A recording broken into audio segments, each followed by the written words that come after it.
Hi there, my name is Lindsay Pearl and I'm a junior music therapy student at the College of Worcester with a minor in psychology, hoping to go into counseling in the future. Now, I'm going to be talking about managing anxiety and panic while trying to stay productive. Now, this is a very close topic for me since over the years I've helped a lot of friends and family members and even myself get through anxiety since there's a long family history with parents, grandparents, and myself. So I've come up with a lot of different methods to try to address it. Now, first off, some of the things you can do are simply behavioral. For example, you can try meditation, yoga, deep breathing, talking to a friend about your problem. You also really just have to make time for me time. For example, I really like to watch funny shows. Now, this is something that can be added in really briefly, so you really want to work it into your goals. So maybe you're starting to get anxious about a test tomorrow, so you think to yourself, oh, I'm going to work on this reading assignment for another half an hour, and once I reach that goal, I'm going to watch this funny show for 20 minutes.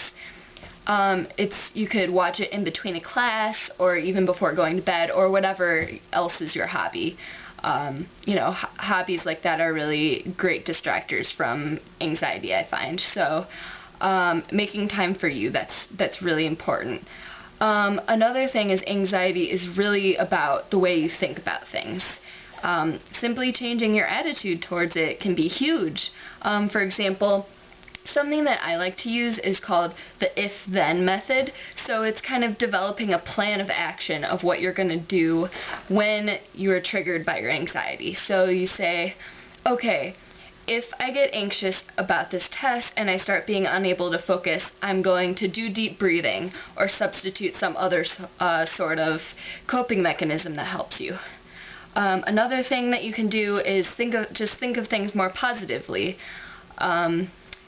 Sort of the mental framing where once your anxiety comes about, you might think, okay, am I really going to fail this test? And then maybe you'll think about previous times that you've succeeded, and that can help you to certainly reframe that negative attitude into a more positive thought.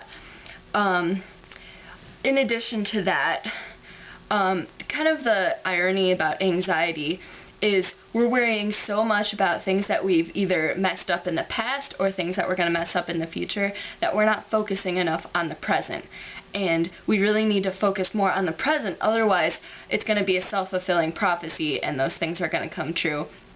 So really thinking in the moment might help to address that anxiety. Another method that has helped me is actually I was at a music therapy conference one time, and a common psychological method that was used actually with substance abuse, people with substance abuse, was used to help them to change the negative thoughts that were fueling their behavior, and it's called Catch It, Check It, and Change It. Now, this is something that can be simply used with us college students who are on a low time budget. It literally takes 10 seconds.